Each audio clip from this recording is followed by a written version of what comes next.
Good evening, everyone, and welcome. I'm truly delighted to see you all here today as we begin a conversation about AI, skills, and the future of work. يسعدني جدا أن أكون معكم هذا المساء وأن أشارككم موضوعا أصبح أساسيا في حياتنا اليومية. لقد دخل الذكاء الاصطناعي كل زاوية من عالمنا في الطريقة التي نتعلم فيها ونتواصل ونعمل. Et c'est pour cette raison que nous devons comprendre non seulement la technologie elle-même, mais aussi ses implications profondes sur nos sociétés. Nous allons explorer ensemble qui pourrait gagner, qui pourrait perdre, et comment les marchés du travail se transforment sous l'effet de l'intelligence artificielle. Y por eso, durante la próxima hora, analizaremos lo que revelan más de 1.500 millones de anuncios de empleo publicados en línea. Veremos qué habilidades están desapareciendo, cuáles están creciendo y qué significa todo esto para los estudiantes, los trabajadores y las familias. И самое главное, мы поговорим о том, что эти изменения означают для будущего возможностей и неравенства. Мы постараемся понять, как подготовиться к миру, который меняется быстрее, чем когда-либо прежде. 接下来，我希望我们能一起思考，在这样的时代，我们如何处应，我们如何利用人工智能带来的机遇。我会向大家展示一些令人两压的趋势，也会提出一些值得深思的问题. Και στο τέλος, ελπίζω να φύγετε από αυτήν την αίθουσα με μεγαλύτερη κατανόηση, αλλά και με περισσότερη αισιοδοξία για το μέλλον. Σας ευχαριστώ πολύ που είστε εδώ σήμερα. Ας ξεκινήσουμε. Your Excellencies, distinguished guests, good evening. My name is Hassa Altani, and I am a second-year student at Georgetown University in Qatar. It is my great pleasure to welcome you all to today's event, an exciting and timely talk on AI skills and the future of work, delivered by Professor Alexis Antoniades, Director and Chair of International Economics here at Georgetown University in Qatar. This conversation could not come at a more critical moment, since the release of ChatGPT 3.5 on November 30th, 2022, artificial intelligence has moved from the realm of science fiction into a powerful tool reshaping our daily lives. It is transforming how we work, communicate, learn, and make decisions. Yet, despite its rapid rise, the full implications of AI are still unfolding. It is fueling markets and investment, straining global energy systems, disrupting traditional fields, including education, and intensifying the strategic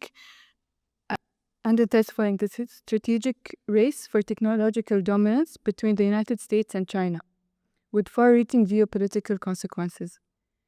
To help us make sense of these changes, we are fortunate to have with us Professor Alexis Antoniades, a leading global voice on the impact of AI on labor markets. Before inviting him on stage, please allow me to share a few words about Professor Antoniades. Dr. Alexis Antoniades is Professor, Chair, and Director of International Economics at Georgetown University in Qatar.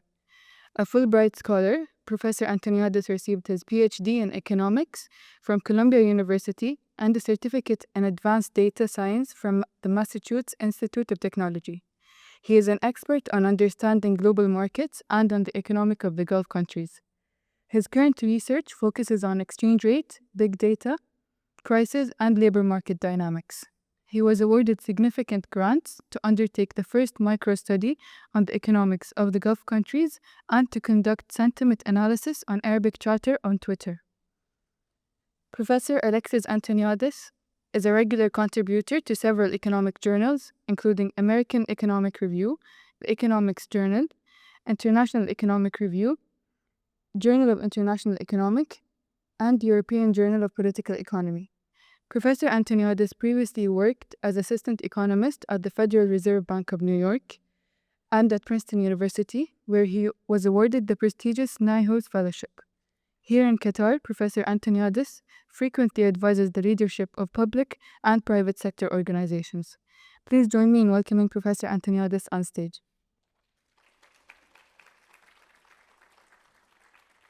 Hi, everyone, and welcome to Georgetown University. I'm truly excited to be here and compete with the opening of the Arab Cup on discussing AI. I was mentioning earlier, I had to go on ChatGPT and ask if I should come to my talk or go to the Arab Cup. And ChatGPT said, well, to be very honest, he said, and were the words, knowing you, and that was the scary part, go to your talk, you will learn something. So here I am. I would like to thank His Altani for a wonderful introduction. Thank you. You've seen a video all made with AI, and even the soundtrack that played before was done with AI. So AI is changing our lives, and in trying to understand the various and complex ways by which AI will change our lives, which I think we're just in the beginning, it's very hard to comprehend. I thought I would give a public talk and bring you some of the insights from my world. And I'm not here to paint a picture, even though I will be able to tell you what my views are. But most importantly, I want to bring some ingredients from my experience that you can all combine, and maybe you will reach a different conclusion. That's the plan for today. Again, welcome, and let's start. So what we find is that the rate at which new technology is being created has accelerated. We always had innovations, from the printing press to machines and so on. But the rate at which we get these innovations has accelerated so much. The other important characteristic is that the rate at which these technologies have been adopted and they are having a real impact in our lives has accelerated. It doesn't take centuries or years or months. And because of these two dynamics and the intersection between them, there are fundamental shifts in labor markets, in our lives, in societies that we will try to understand. Before I do that, I want to welcome you again to this public talk. Please give me a minute to cut the watermelon. we had to do that. So you see three different applications. We can make music, we can make an avatar of ourselves and talk in many languages. We can take any image and just create a story behind it. So it blends what's real and what's fake, and over time this will be improving. But just to go back to the point that we always had innovations. Here you see the discovery of the printing press in 1400, which allow us to produce books and distribute. You can think of it as the first example of big data. But if you look on the right,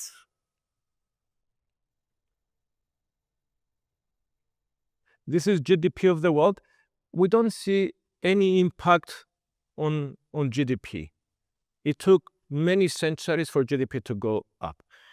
In fact, with the printing press, we had a negative effect. It led to so many wars in Europe and the Protestant movement because of the publication of Luther's 95 Theses, which led to so many wars. But what we find now is that technology has been adopted very quickly and it has an impact. Or we have the quote by the great Robert Solow, the Nobel laureate, who said, you can see the computer age everywhere, but in the productivity statistics, when everybody was talking about computers. So things would take time. Now they don't take time. Now they move too fast for us to even understand what is happening. So the way I'm going to structure my talk, in the beginning I will wear my academic hat and tell you a few things about the current state of labor markets. Because if we want to understand how AI may affect our lives and labor markets and the future of work, we need to understand some of the current dynamics. Then I will bring some insights from my research with some co-authors that are actually in this room and tell you what we discover. And then I will try to understand how venture capitalists who make investments in AI see things. And I think that will be very relevant because as academics, we rely on past data to understand what is happening. Venture capitalists invest on what they think the future will be and will make the money. So by combining these forces, we will draw a lot of hopefully interesting insights. And then I will conclude with 5 key insights on how I see things evolving. That is the plan. And we'll have Q&A at the end of this talk. So let's start with some background on inequality. The first observation is that there is a lot of inequality, and inequality has been rising over time.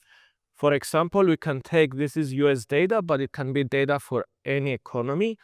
What we see is that the dark blue line is the top 0.1% of the income distribution, the very, very rich. What you see is that their income has grown so much over 4 decades. And that's just income. That's not the real estate price assets they have. That's not their investment that are growing much faster. But if you take any other quantile, the growth rate is not the same. Especially for the poor, there's very little increase. So as those lines move wider apart, inequality is rising. Okay. And it's very important because we know that income has a positive impact on our lives.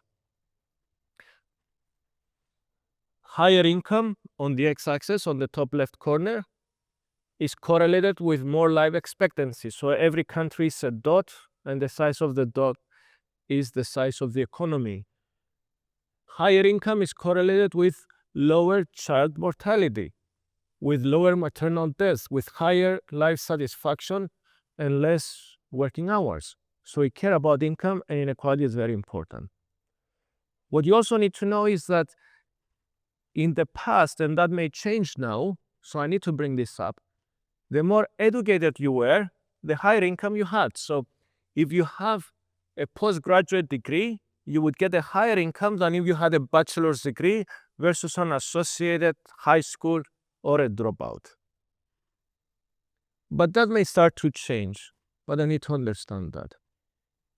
And when we talk about inequality, we have to mention that men on average earn more than women. What do we see in the 80s?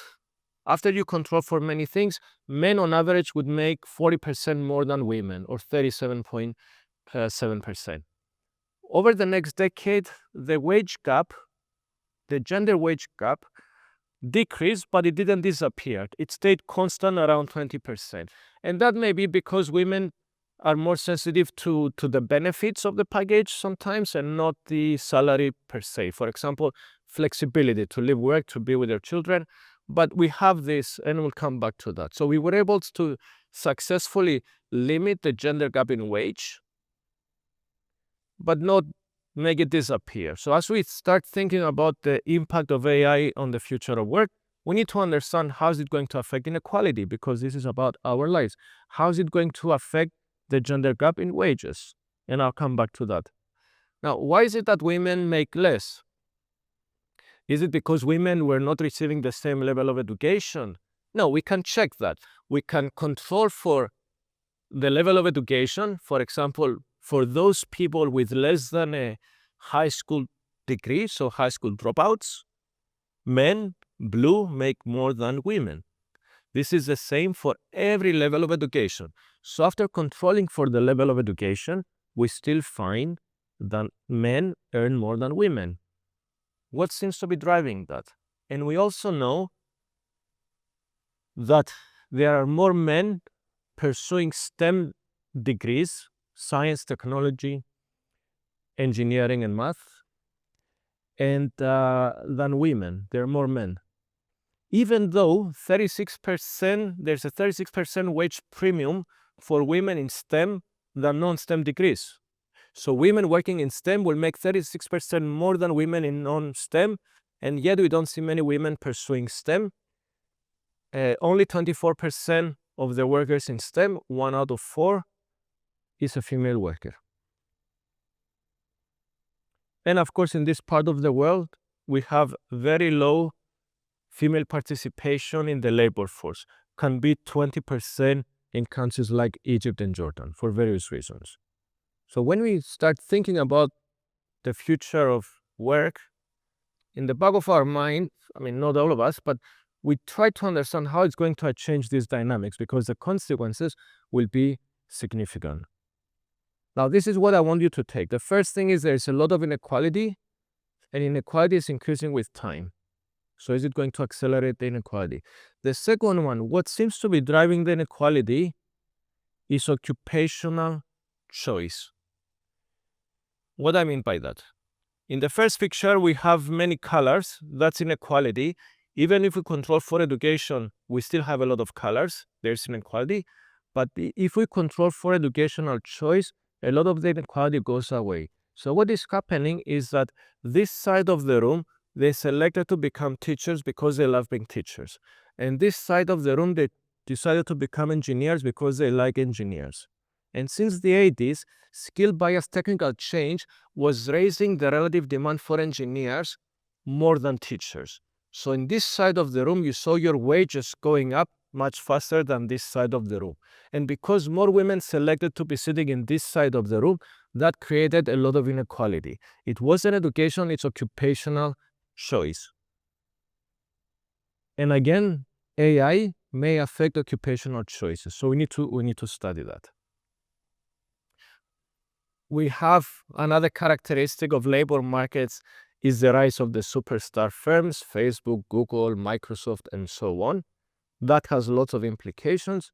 I will not go over them, but what I want to highlight is in the past, for a company to reach a valuation of 1 billion, think of General Electric, or 10 billion, they needed to have presence in 15 countries, have 300 offices, 20 or 200,000 workers.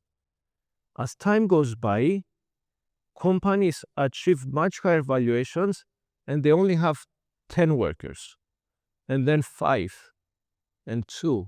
And now we discuss whether we will reach like $10 billion company with just one worker. So that means a lot of concentration of wealth in a few pockets that we've never seen in the past. And finally, in this academic talk where I pretend this is a class lecture, we know that wages in urban cities are growing faster than in rural. So if you live in New York, you should have experienced a higher wage than if you live in the suburbs. So what we see here is the density of a commuting zone, of a location. High density, that's New York City. Low density, that's in the middle of nowhere. And in 2015, you have the blue line, and you can compare it with 1980. In rural areas, there isn't much difference in the real wage in the middle of nowhere and in rural communities. But the more dense the population is, so you go to New York, the salaries there have increased a lot. So you get another form of inequality. And what is driving that, by the way, it's business services. You don't have consultants in the middle of nowhere, you have them in New York, and salaries for consultants have gone up because of services. So that's a primer on inequality. All right. So that sets the stage that would allow us to start thinking which direction to take to understand the future of work. And I've been spending a lot of my time not trying to answer, we cannot answer this question. It's very, very broad. But we have to pick a few areas and try to make some progress and say something new, see something novel that nobody has seen before. So how can we do that? How can we start doing that? So what we've done with some colleagues, and I see some co-authors in the room, we decided to use data from job vacancies. So when Georgetown wants to hire an economist, we will put that job ad on our website. That's public information. We will put it on a few job boards. That's public information. So everybody can read that information and can see what type of jobs exist at Georgetown. And if we were collecting the information for the last 10 years, we can even see how the jobs posted are changing. And even better, by reading the actual job post, we can see how the skills for economists have changed over time, right? And you all come from different backgrounds. You see different job posts. So what we have done, we collected data not on 1 or 2, but on 1.5 billion vacancies posted online in US and China. So if I'm slow in publishing papers, now you understand why. It takes a little bit of time to read 1.5 billion jobs, especially when they are in Chinese. Of course, I speak Chinese, right? But it took us a while. Now, when you have this massive data, it's not actually a blessing, it's a curse, because you don't know what to look for, where to start. You go into a room that's full of Legos. You cannot even step in. What are you going to create? There are no directions, right? So I'll tell you a few things we've done. First, I'll explain the data. I'll use the data from the US. If Georgetown posts a job for an economist, we can read the job and see what type of skills are required. So in 2014 in the US, we have the universe of skills required. For example, I can go and say for plumbing, so moving away from AI, plumbing, there are so many different skills that appear in 2014. There were 605 jobs requiring plumbing design, 11,000 jobs and 787 plumbing system. Almost 200,000 jobs just saying plumbing, very general. If we look at 5 years later, just 5 years right before COVID, we can see that there was 2.3 times more jobs in plumbing design than you had before. Overall, we see that plumbing is becoming in demand. And within plumbing, we can see which areas are growing the most. So that has value, right? We can do the same thing with massage. And we see that in the US, the type of massage that grew the most in demand in those 5 years period was sports massage. 267 jobs in 2014, almost 4,000 jobs in 2019, followed by deep tissue, Swedish, and so on. So there's a lot of information we can see. Still, we don't know what to do with the data. I'll show you next. But this, we can play around with the data. What are some other skills or ingredients, whatever you call them? 3D printing, that's a new thing. It didn't exist 10 years ago. So in 2014, we had 2,412 jobs. That grew to more than 12,000 jobs. Amazon Web Services, huge increase. So 6.3 means there are 7.3 times more jobs now than you had before. Opioid, because of the opioid epidemic in the US, very big problem. We see more jobs mentioning something related to opioid. Bitcoin, 10.6 times more jobs mentioning Bitcoin. In 2019, this is not extended to the recent time, just to keep a short window before COVID. Major depression, from 313 to 4,500. Maybe because we are more open to talk about depression, for sure. Maybe because we seek more treatment and there are more health professionals, for sure. But also because of social media, especially the youth are getting more depressed. And that will interact with the future of work. I'll come back to this at the end. Fintech is growing, knowledge of marijuana and blockchain grew quite a lot, just because there was nothing about blockchain before. All right, so how can we leverage this data?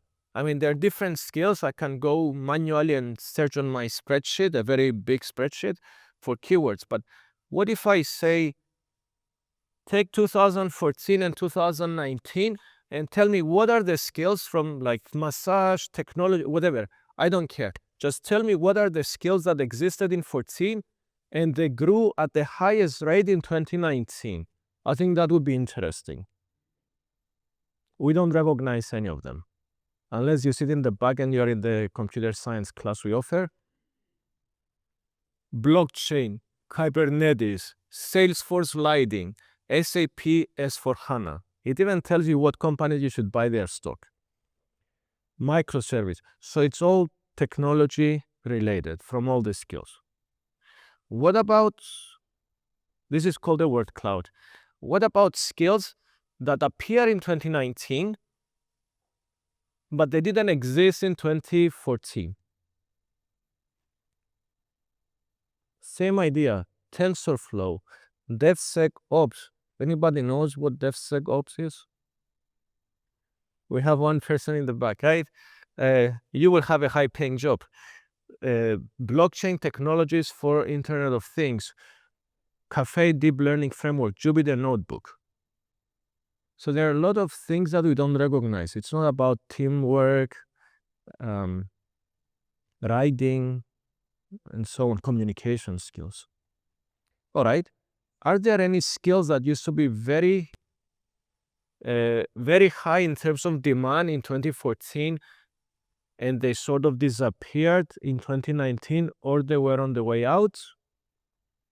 Yes, fitness and nutrition, McKesson systems, ATM transactions, smell and test. I have no idea what it is. I assume some university in 2014 got a big grant to do an experiment with smell and taste. So they hired a lot of people, put a lot of job ads, and then it disappeared. All right, that's interesting. Now, what is also interesting, we can do the same exercise by field. We call them occupation groups. So we can look at business operations specialists, engineers, we can look at judges and lawyers. And for those groups, we can say, for those jobs posted in the US for business operations specialists in 2014, if you compare it with 2019, how did things change? What are the new skills? Look at the first two columns. So what you find is the skills that are growing in demand start to look very similar across occupations. So we are getting somewhere. That will be the first lesson. But the skills that are no longer important were very specific to occupations. So think of occupations as a living organism. As time goes by, occupations evolve, business operations evolve. And as they evolve, they shed some skills that are no longer important to them, and they adopt new skills. Now, what we find in this picture is that the skills they drop, like my friend Abdullah, he dropped some skills that are not important to him. I shed some skills. Those were very specific skills to what he's doing and what I am doing, not the same. But the skills that we start to adopt start to look very similar. So in his architectural firm, they needed a lot of AutoCAD. In economics, I needed a lot of MATLAB.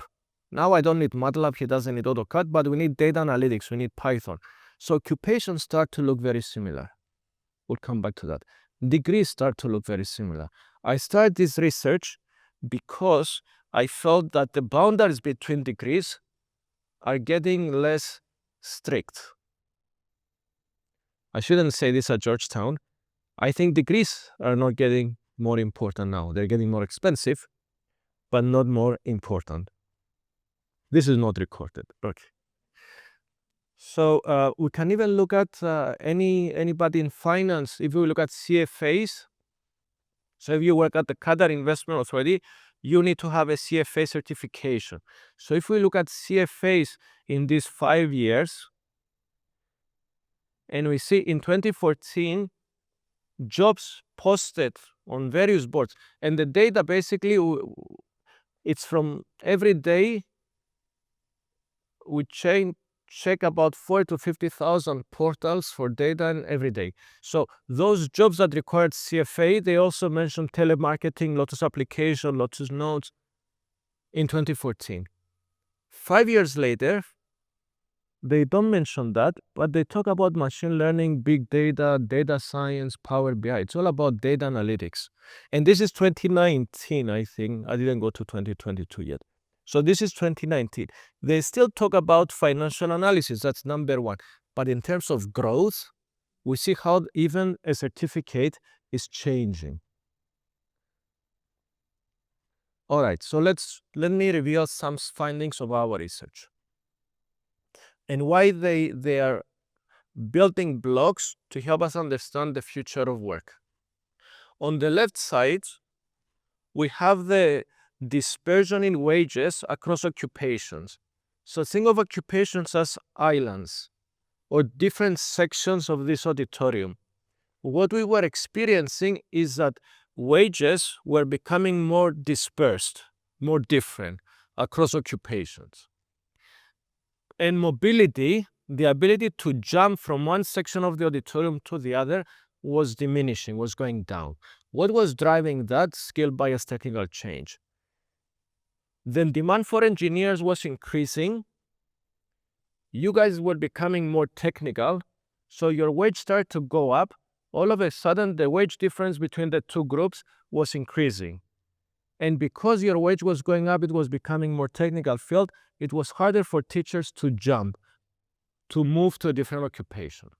And this has been going for 4 decades. For 40 years, the skill bias, this technological advancement was pulling occupations apart. So wage difference was increasing and mobility was decreasing. So a year ago, I went to Harvard Business School to present this. And I showed that in the last 10 years, we have a reversal that nobody has realized before. Occupations, if you take the wages in occupation, the average wage, they start to come together and mobility to rise. And everybody was surprised because all our models, all our theories, all our intuition cannot explain that. Because we have even more of this technological shock now with AI and large language models that should be pulling wages even further apart. So what is happening? What is happening is that the distance between occupations is shrinking. We showed that the distance, since Mr. Abdullah and I start hiring the same skills now, our occupations start to look very similar. Because teachers may also need data analytics. Economists may also need data analytics. In marketing, you may also need data analytics. So wages are coming closer together because these occupations, these islands, start to float closer together. And as they come closer together, it's easier for people to jump. I need a data analyst in admissions here at Georgetown. I can find somebody from Sidra. Yes, they work with health data, but it's data. It's a data analyst. That person may come work for us for 3 months and then get a higher salary with Qatar Airways and go there. They are a data analyst. So the skill is more transferable. And because of that, we have to offer the market rate for data analysts, not the market rate for Georgetown. So wages start to converge. Of course, when I told my colleagues, let's measure the distance, they were like, what is this thing? What's a distance? There is nothing in the literature in economics that talks about the distance between occupations. What is the distance between teachers and engineers? It makes more sense. But then we said, no, it makes sense because I can take all the jobs for teachers and give it to this side of the room. And I will tell you, please read those job posts and make a list of all the skills they require for teachers and how much of it. Do the same thing for professors on this side. Do the engineers in the back. So now we have 2 vectors of skills and we can compare the distance. It's called similarity. And that's what we've done. So what you see on the left is over time, the distance between, and we checked 1,300 different occupations, very, very detailed occupations, like librarian assistant. The distance has been shrinking, and this is also the distribution has been moving to the left. And for the first time, we can actually plot those occupations in space. We can see how they are related. Because now we have all the distances. So what we found is that if the distance between us shrinks more than the distance between me and this group, this occupation, our wages will converge more. And mobility will converge more than the other one. So it goes back to inequality. We said occupations are very important to understand inequality, but what we find is occupations start to come closer together. And I'm sure if we were to replicate this with degrees by looking at what are the courses they take and within the course what type of skills they developed, we will find that skills are getting closer together. For example, Professor Mazen Al-Masri, who sits in the front, he has a project with the Ministry of Labor to put degrees on the blockchain. And one of the things, and we've been discussing that, putting information of degrees is not enough. You need to break degrees into skills, and that will go into the blockchain. Now, we wanted to study what is the impact on STEM education. And what we found is that in places where you have, this is using US data from like 5,300 institutions in the US every year on all the degrees they award. By studying all the degrees awarded and the demographics of the people that got the degrees and what degree they got, we found that in places where you have more AI jobs posted, that is jobs that require something related to AI, supervised learning, Kubernetes, I don't know. We have a list of skills. So in those locations, we have more students pursuing STEM degrees, which is great. And that's across every race. So it's the same for white Americans, Hispanic Americans, African Americans, and Asian Americans. Of course, the impact is bigger on Asian Americans and white Americans, but across every field, we find that STEM education is rising. That's great. But what about the gender dimension? Because we know there are more men in STEM than women. So as now we show that more kids choose STEM degrees, is it driving the same demand for men and women the same, or is it changing the gap? Unfortunately, what we find is that AI is driving more men into STEM degrees than women, so the gender gap in STEM will increase. And that's very troubling finding. Why? Because we know that, think of a pipe. At the end of the pipe, there are all these high-paying jobs, but inside the pipe, there are more men that are going to take those jobs. The wages of men will start to grow again much faster than the women. So this gender gap I showed you in wages will start to rise again. Very troubling finding.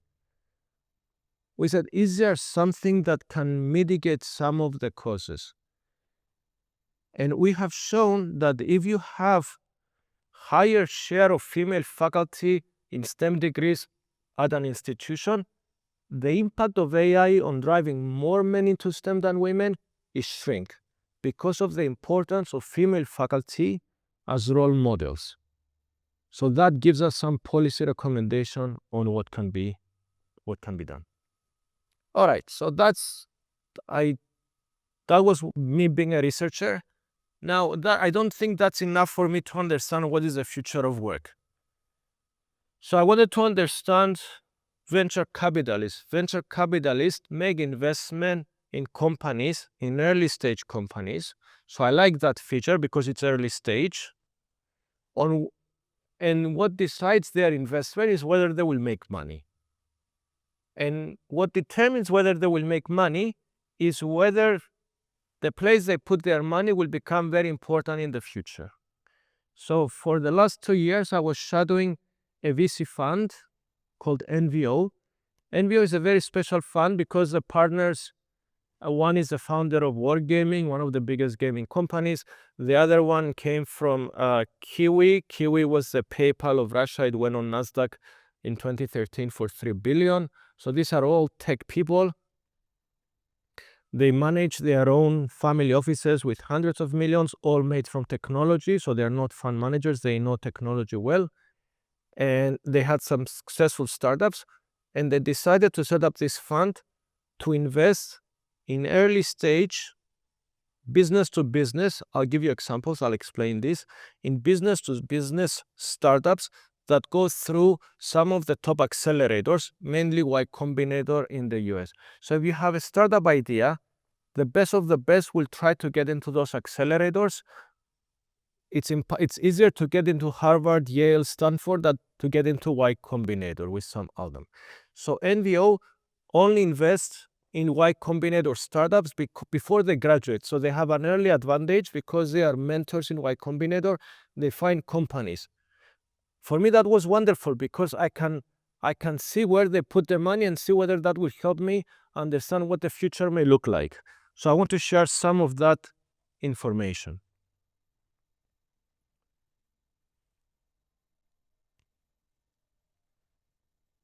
Solve Intelligence. One of the early investments they made is a company called Solve Intelligence that uses AI to automate the application for patents. If you have an idea and you want to get a patent for it, you first have to figure out, can I get a patent? What are the requirements? I need to do research. Has anybody applied for a patent? I have to look at all the sketches to see, is my idea different than others? If it takes me a lot of time to do my research, maybe somebody else will take my idea. If I want to file for a patent in a different jurisdiction, it's a whole different regulatory framework.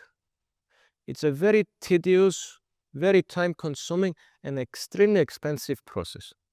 So Solve Intelligence teamed up with the biggest law firm in the US that focuses on patent. I will not reveal the name. and they used AI to solve this problem. So what they've done initially, they reduced the time it takes a law firm to work on the patent filing by 80%.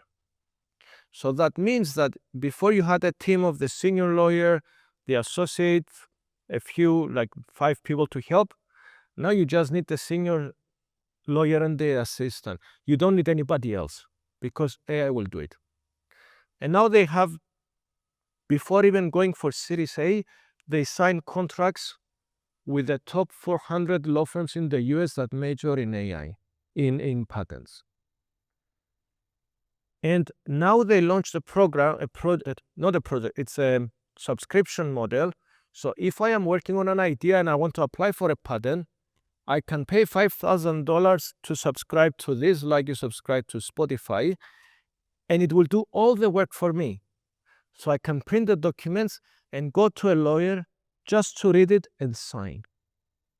So what happens to the demand for lawyers? It crashes. OpenCall. OpenCall is one of the 5 AI companies they invested that automates call centers.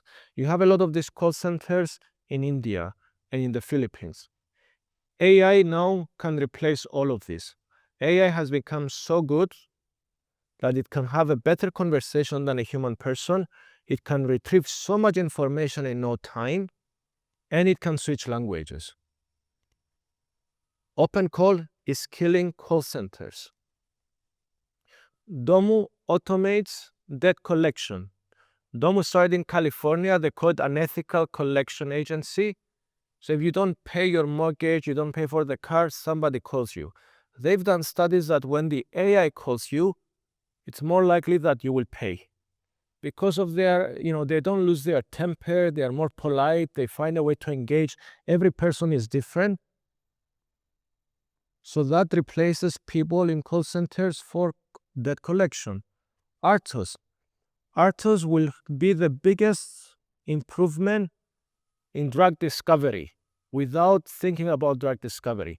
If you are working on drug discovery, and I know Fodini has more experience than me in this room, to get the FDA approvals, it's a long process, very painful process, a lot of paperwork. So Artos automates all these things. So it saves time and money, and they need to hire people to do the paperwork. So what do these tell us? These are, by the way, business to business AI startups. What I have shown you in the beginning, putting some music, that's business B2C, business to consumer. Making my own avatar, that's business to consumer. Taking my photo and slicing a watermelon, that's B2C. These are B2B. So what we know is that in call centers, in that vertical, 97% of the jobs will just disappear. Not in 5 years, today. They're not coming back. So this idea that, yes, some jobs will be lost or some new will be created doesn't exist. Maybe in the future there will be an adjustment process. It doesn't exist. In patent filing, at least 80% of the lawyers working in patent filing, or 80% of the tasks they'll be doing, is gone. It's not coming back. So we can break the economies into verticals, and we can just see what goes through Y Combinator to identify which of the verticals will be destroyed and how many of the jobs will be lost. And the numbers are shocking. I was giving a talk in Dubai. We have an executive MBA on the future of work. And one of the founders of NVO, Sergey, was there. He was here last month to give a talk on AI. And I said, Sergey, what do you think is the impact of AI on jobs? Is it going to destroy a lot of jobs or also create some? And he looks at me like, what do you mean? Of course it will destroy. He said, the companies who invest that you are aware of, we invest based on how many jobs they will destroy. It sounds very unethical, but if solve intelligence is so good that replaces lawyers, then more law firms will sign a license with that company. So the valuation will go up. If it doesn't bring a lot of cost savings, it will not be very popular. So the investment in AI startup goes specifically in the direction that jobs will be lost, because valuation is correlated with how many jobs will be lost. All right, so I talked a little bit about inequality. I talked a little bit about my research and a little bit about what I learned from looking at investments in AI startups. So let me try to bring all of it together in the next 10 minutes. And this part is my own view. How you want to blend this element, it's different. You have different experiences, you have different insights, you have different intuition. You bring elements from your own experience and work, so you can find a different story. So this is just how I see things. I have 5 points for you. The first one I see is the rise of super skills. Like those crazy things we've seen that we don't understand. These are skills that are penetrating so many occupations. Their demand is growing very fast, and the wages associated with those skills is driving very fast. By the way, AI can replace many of those skills very fast. So what it means, what you need to take with you is that we need to think about education, and we need to switch from degree-based to skill-based hiring. And many companies are doing that. So as educators, we need to understand that companies now, they don't read the CV and say, oh, you are from Georgetown. They start from the bottom. Do you know data analytics? Do you know Python? That's where they start. So we need to understand that we have to move to skill-based training. We need to prioritize that. I'm not saying we abandon universities, but we need to really think very seriously and critically about our courses and what skills we give students. And what comes with that is the emerging degree reset that many companies, and you have some names there, are dropping the requirement for degrees.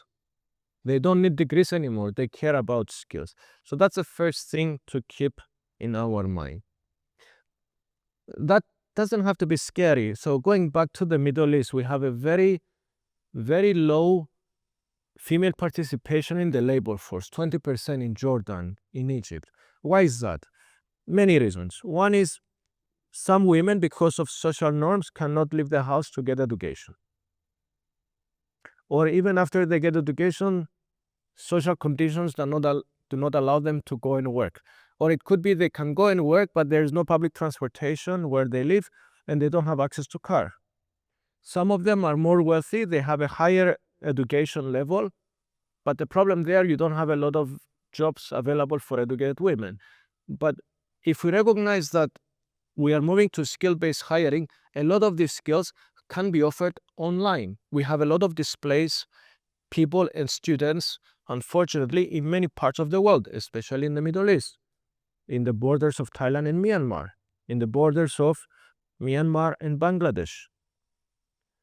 It may be very hard to take universities there, but we can put some tents with fast internet connection and access to Coursera and start offering them those skills because they're very important, and they can offer these skills remotely later on. So there are some implications. Number 2, AI will just destroy jobs. I agree it will create some jobs, but there will be an adjustment process. Overall, and I hope I am wrong, but the way I read things now, a lot of jobs will be lost. I'll break it down into 3 dynamics. First, it's this disconnect between what the job requires and what we offer in our degrees. We need to harmonize the two. I am not saying we should move away from teaching students how to think critically, how to articulate their views, how to build arguments. That's very, very important. But we have to keep an eye also how the future of work is changing. The second dynamic, looking at the VC investments, I see that a lot of those tasks that used to be available last year will not be available in 3 years, in 2 years. So there are fewer tasks for all of us to do, less jobs. Most importantly, To get a job, there will be fewer jobs, that's a volume effect. But to get a job, you have to have more experience, which how are you going to have that if you cannot get a job? We have this catch-22. You apply for a job and they want you to have some experience. But if everybody wants you to have some experience, how will you get a job to get that experience in the first place? Now, what is happening? I used to hire research assistants, and my colleague Gani, the same thing. Why? We ask them to do some basic literature review. We ask them to collect some data for us, make some tables. AI will do that in 1 minute. It takes me more time to write a job ad to hire a research assistant than to use AI to do that. So will I be hiring a raise? No. The demand for research assistants is going down. If I want to hire an array, it has to be for something more technical. The law firms, do they need analysts? Goldman Sachs, they are cutting the analyst job because AI, so you have more jobs that are taken out, so fewer jobs available, but those fewer jobs, you have to jump a higher hurdle to land yourself in those jobs. And I don't think we have realized how serious this is. I think we will see that in May, when we have a lot of graduates from universities in the US in May, and they go out to find jobs, and they will realize there aren't jobs because companies are not hiring. So I think May, June, July, we will start seeing how serious this is in the employment data, first in the US and then in the rest of the world. It will come as a surprise, which means the Fed, because it has a dual mandate, price stability and employment, will have to slash interest rates faster than we expected. But that's just my assessment.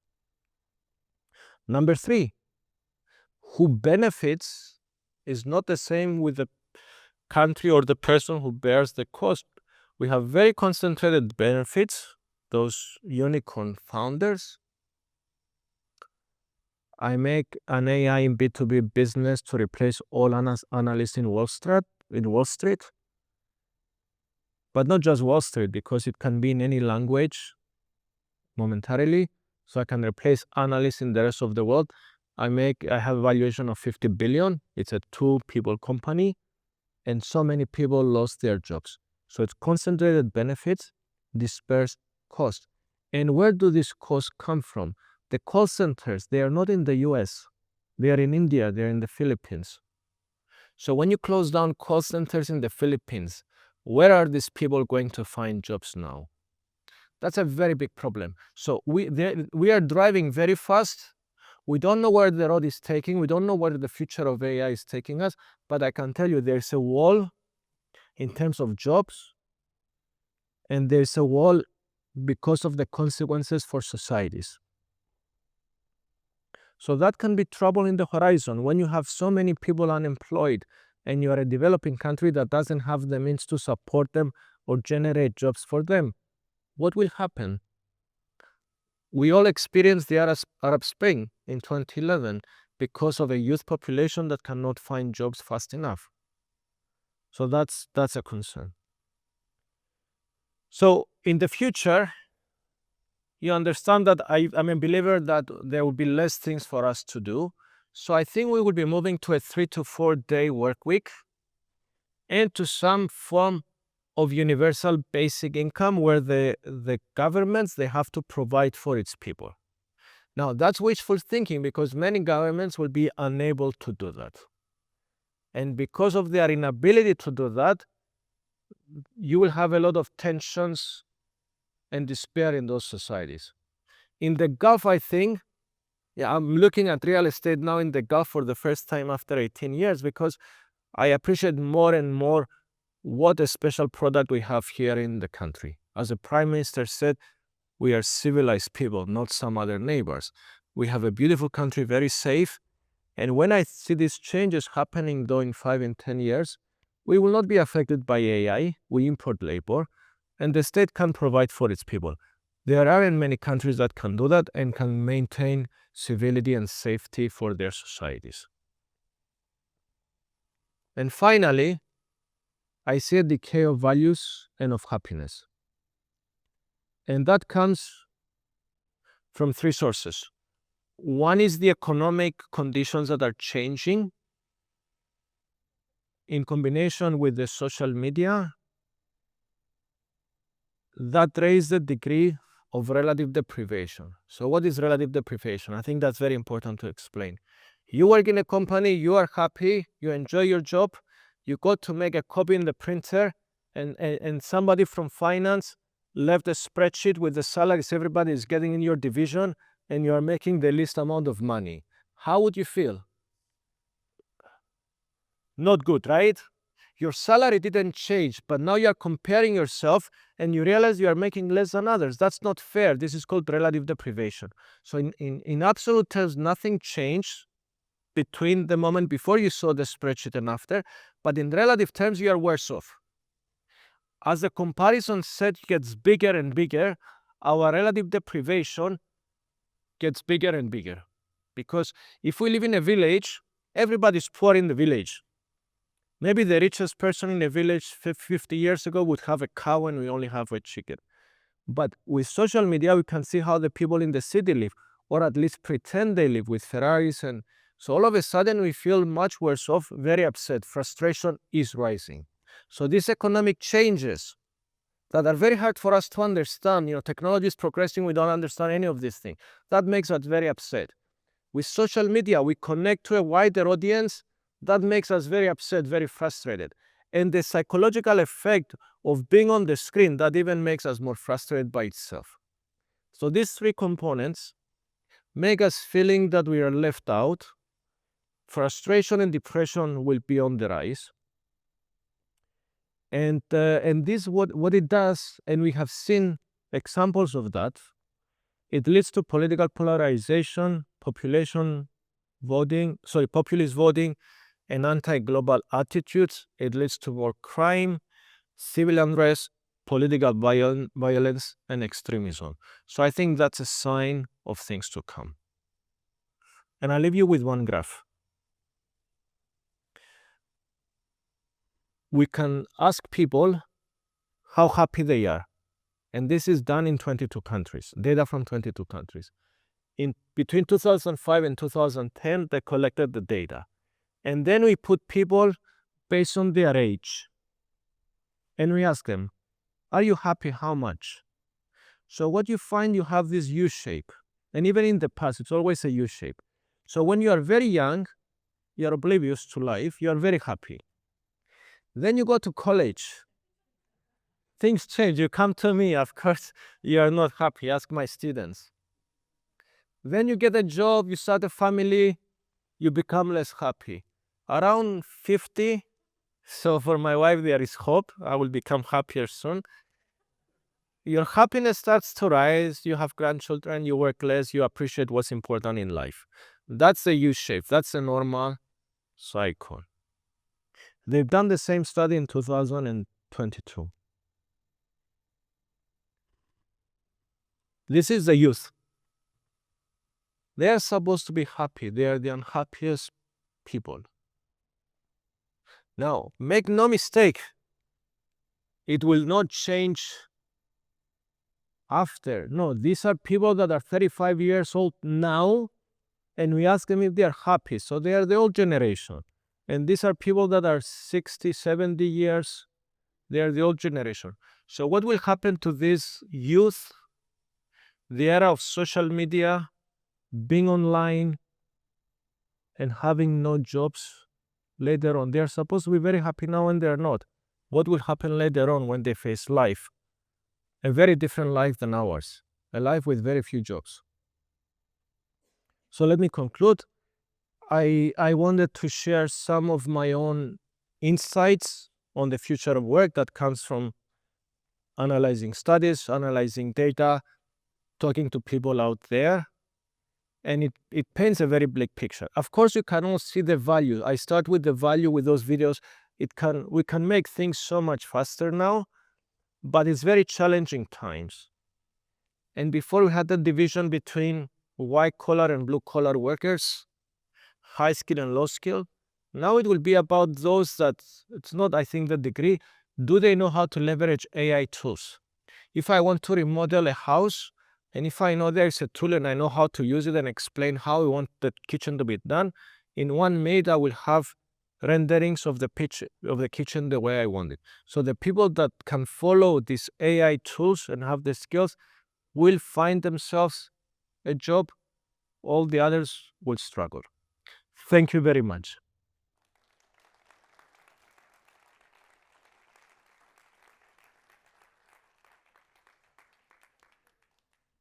So we have time for a few questions, and then we have a reception outside. If you want to ask a question, please raise your hand. I see one hand in the back and a couple of hands raised here in the front and on this side.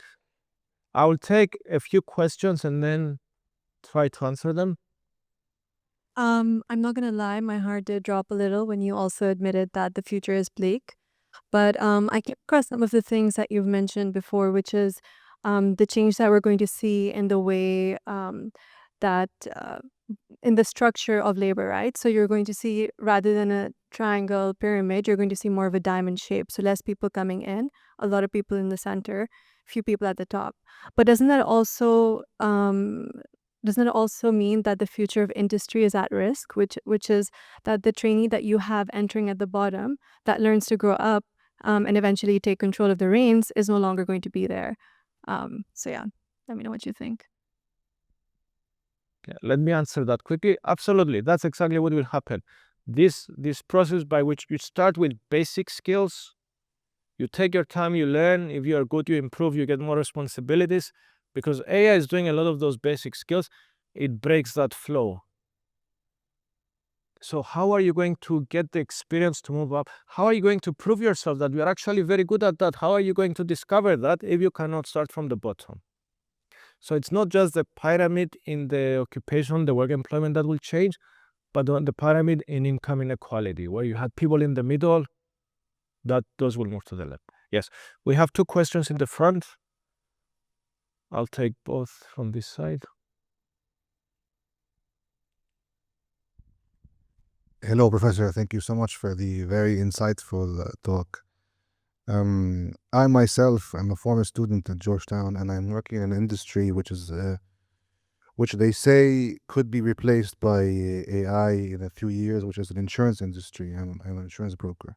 Now, my industry is very much people-based, and at the same time, for many years, I've wanted to come up with different ideas for my product, for my industry, and I was limited by the fact that I wasn't a developer. I didn't have the coding skills to do all of these things.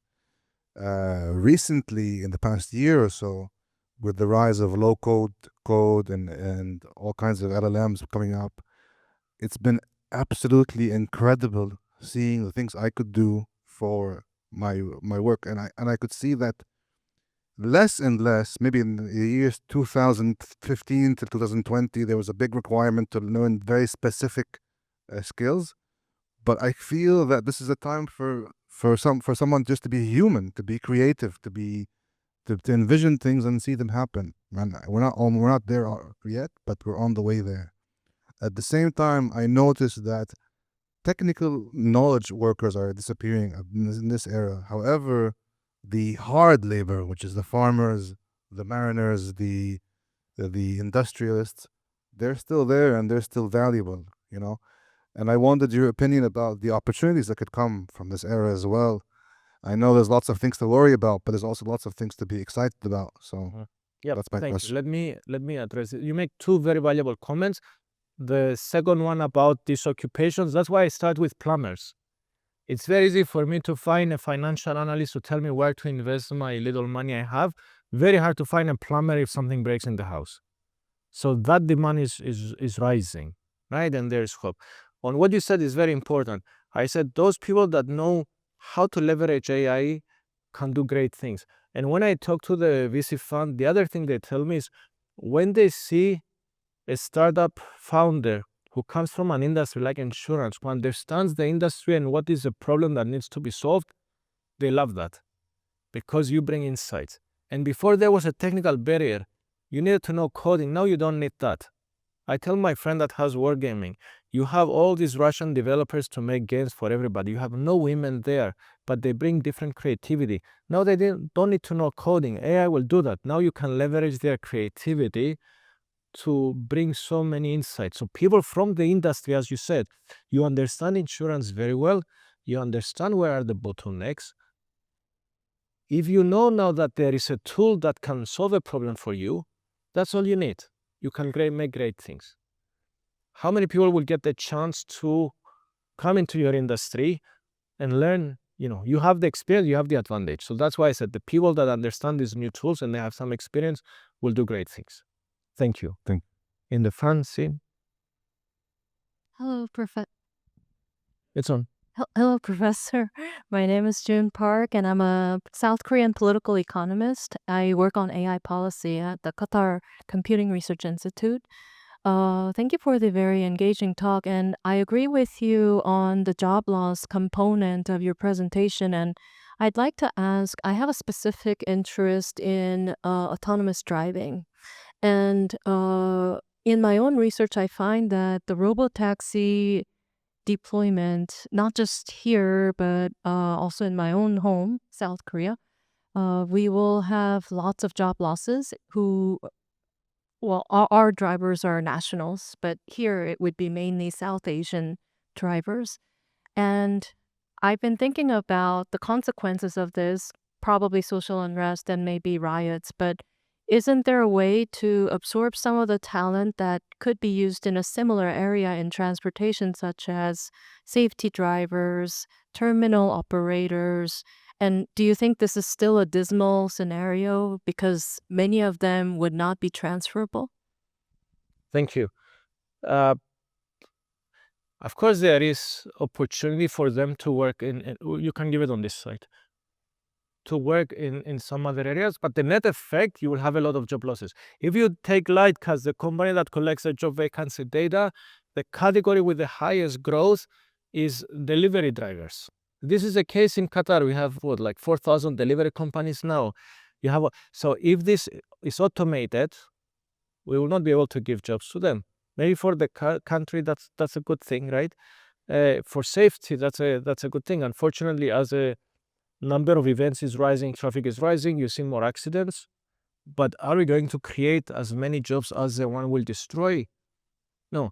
The moment somebody pilots a study with drones to deliver things and it works, the same second all the jobs will disappear, not after 3 months. Yes. Hi. And then we'll go to this side. Hi, Professor. I am from the telecom background. My name is Ankur Jindal. Very insightful thoughts. What I see now, I have a perspective out here. As you see that more and more jobs will go away, right? Now we are talking about a consumption society that we are making. You want new iPhones, you want latest cars, but when you don't have money in your pocket and the people will be on minimum wages, how do you see these companies would survive? Very good question. So I've been thinking a lot about that. On the one hand, this idea of relative deprivation, you see everybody with a new iPhone. My daughter in front is laughing, and you want it. But if you have no job, I think what will happen, there will be less relative deprivation because the majority of people will just be spending their time online.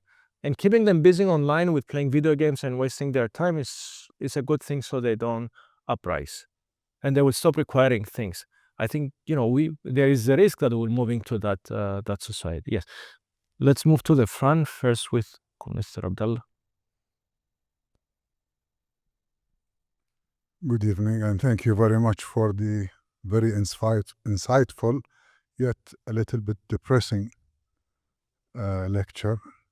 My question is, usually people look to governments to regulate, to direct through economic policies or regulations for certain sectors.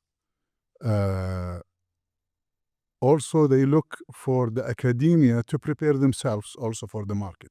Yet, from what you are saying, it seems that the market is moving much faster than governments can adapt or universities can prepare people for the working market. So what's the solution? I mean, you are saying that people are not looking for degrees anymore, some of the companies. And governments, from my personal experience, they can't move fast enough. They are barely catching up with the market moving so fast. So what's the solution? If there is a solution? I think that's a very, very keen observation. Governments will have to move very fast. So if I were to advise the government in the Philippines, I would say see what companies go through Y Combinator, what startups, and which verticals they are. So you will be able to catch the call centers that they will be replaced 2-3 years before they're totally gone. So that gives you a little bit of time to start thinking, what do we do with these people? How many people we have working in call centers? Can we put them in somewhere else? Can we create a new engine for growth? Or maybe we cannot and we can be radical. So let us invest in those startups. So if they are succeed, we will make a lot of money and use money to give benefits to those people. We have to change the way of thinking. I don't have an answer because, as you said, not only we are moving slowly, it's very, this thing is new for us, right? AI is taking over. It's very new. We don't even understand it. And then there's very little interaction between government, investors, workers. So it's we are in for a hard landing. Academia, well, I have them dean sitting next to me, so I have to be. We are doing great, right? Yes. I mean, we have this talk to bring this issue. No, we work very, very hard on improving our experience to the students. Actually, we are doing that, but we struggle like everybody else to understand. So I devote a lot of time and effort in listening and interacting and seeing where the opportunities are. Yes.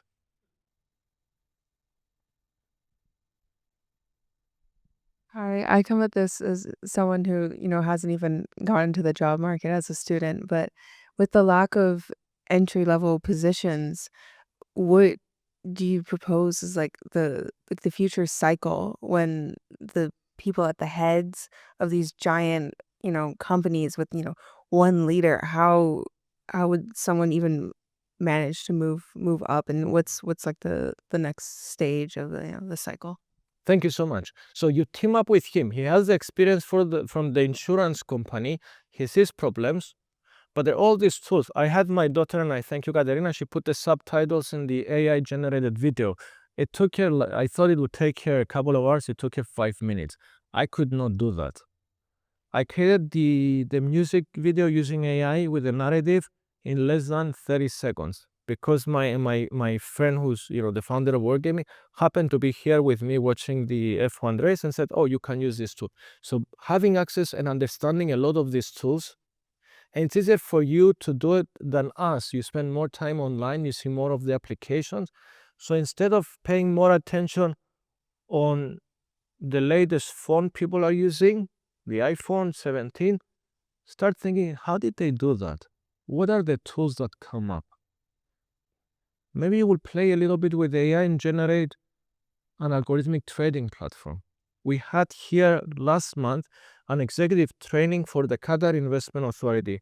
And I walked into the room one day. I explained to them the efficient market hypothesis that says we cannot beat the market. And I said, let's build a strategy to beat the market. They're like, how? And I said, oh, it's easy. We'll take stocks for 10 years. We'll study their monthly return. We will correlate the monthly returns, and based on the correlation, we will build a minimum spanning tree that uses the eigenvector centrality, how close or not they are. And they were looking at me. And based on the centrality, we will buy the stocks at the core and compare the performance versus the one in the periphery, and then use data for 2021 to test it. I said, okay, let's go on ChatGPT and write it step by step. And a group of women did an amazing job because they were much better in articulating to AI what AI needed to do. Some guys, they said, okay, do this for me. And then screw you, you don't give me the answer. You have to treat it as a child. You have to explain step by step to understand what it is you want. And then it will move very fast. That's a skill that you may have or not. So yes, there are challenges. I agree with my friend, Mr. Abdallah, that it's a pessimistic talk, but why am I pessimistic? Because if I raise some alarm, then you focus more on the opportunities. What can you do to address that? Like, what can the governments do? I can be dead wrong about all of these things. That's why I said the last part is just my own reading. But at least we start the conversation. Yes.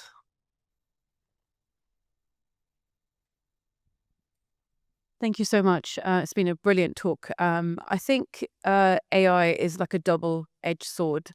On one side, you can really get, there's so much to learn, right? On the other side, I feel like it could be a little bit of a, I don't know if you remember a few years ago, the whole cybersecurity kicked off, right? And then it was just like a big boom in the market. And then it actually crashed. I feel like AI could go something along those lines as well. A lot of companies are investing heavily in AI when they don't actually understand how to use it.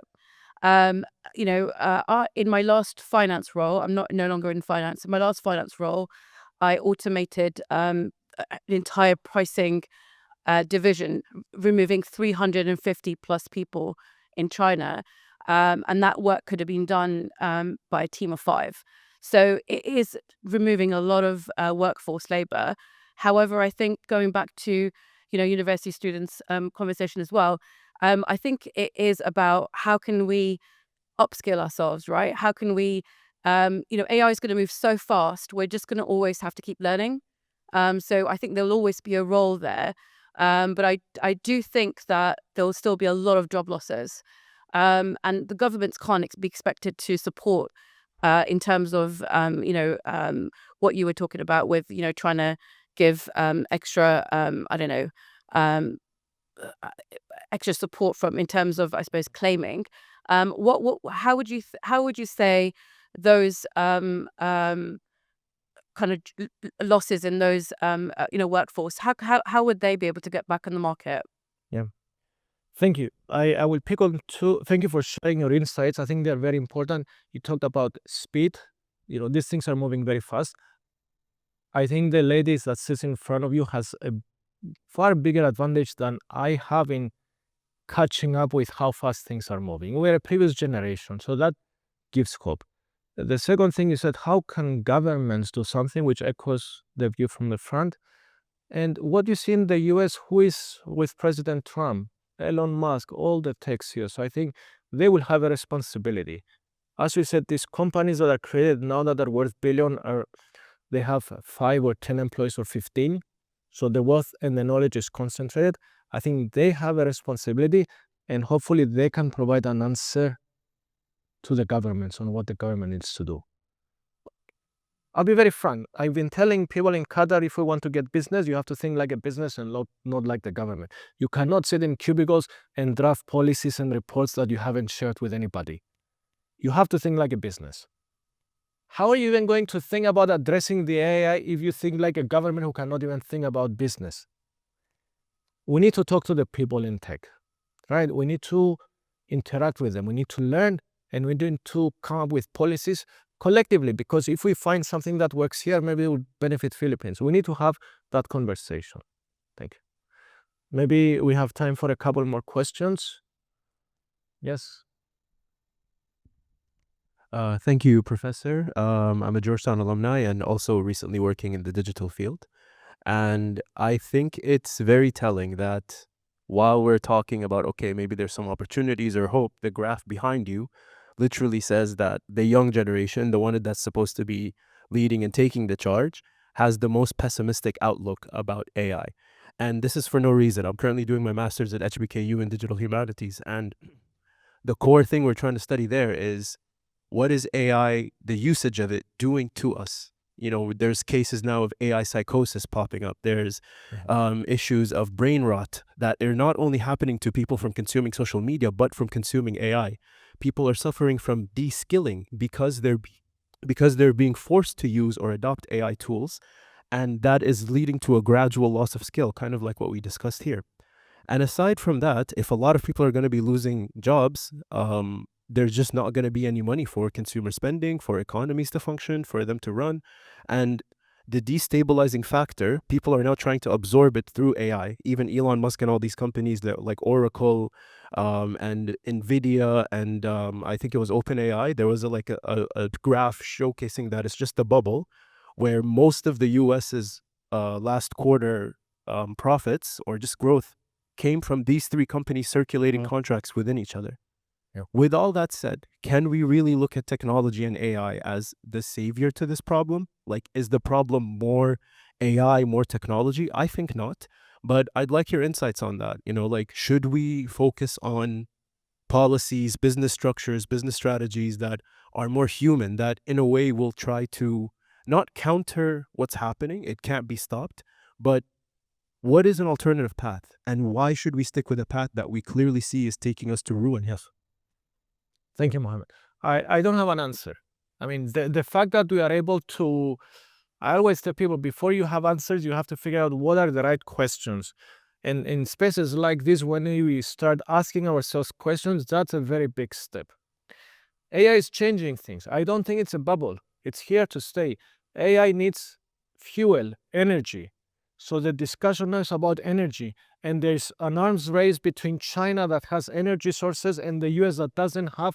Who is going to dominate? It's not whether we'll be using AI. Everybody assumes AI is the fuel of the future, and that fuel needs its own fuel, and that's energy. And whoever has energy will take the upper hand. So you see this tension now with China, and that has geopolitical implications that we'll all suffer from.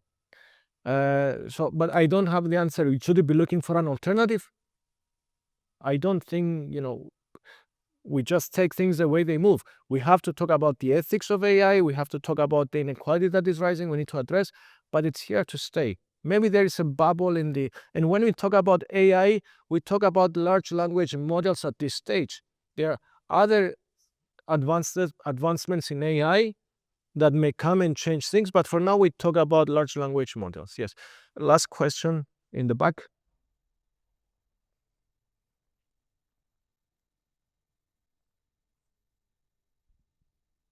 Thank you, Dr. Alexis. So you spoke about it briefly in right now about the energy requirements. It was the question that I had. A lot of the news articles now are saying that the amount of energy needed to make this transition is quite high, and it's unclear how much energy is needed. Could this be the actual obstacle that might hold this transition? And if so, will this be a relief for governments right now to figure out what the next steps they should do for their population? Yes, absolutely. It's not about AI now. It's about who has enough energy to expand AI. Now, expansion in two dimensions. One is LLM may has reached its plateau. So any new innovation will not take us much higher, but it will come at a lower cost. There will be another area of AI that can make progress. But running the training models requires a lot of energy. And to get that edge, we need energy, and that's bad for the environment, it's bad for the water resources. So, but it also changes investments, as you know, like investing in energy companies.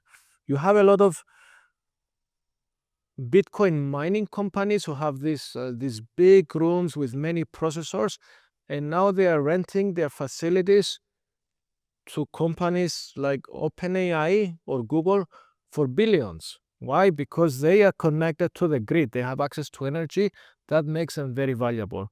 So you have companies that were worth $500,000, and in 3 years they're worth 50 million because they have access to energy. So it's all about energy, and that's another area that we need to pay attention to. But I don't know what will happen. But it will be here to stay. It's not a problem we need to solve. We can solve quickly, because if you want to build a power reactor, it takes 10 years. China has a lot of extra energy. So China will take a leading role in that. US is trying to change things to compete. Let's see what happens. Well, I don't know if you want to say something. Okay. Well, thank you so much for coming, and especially for not going to the Arab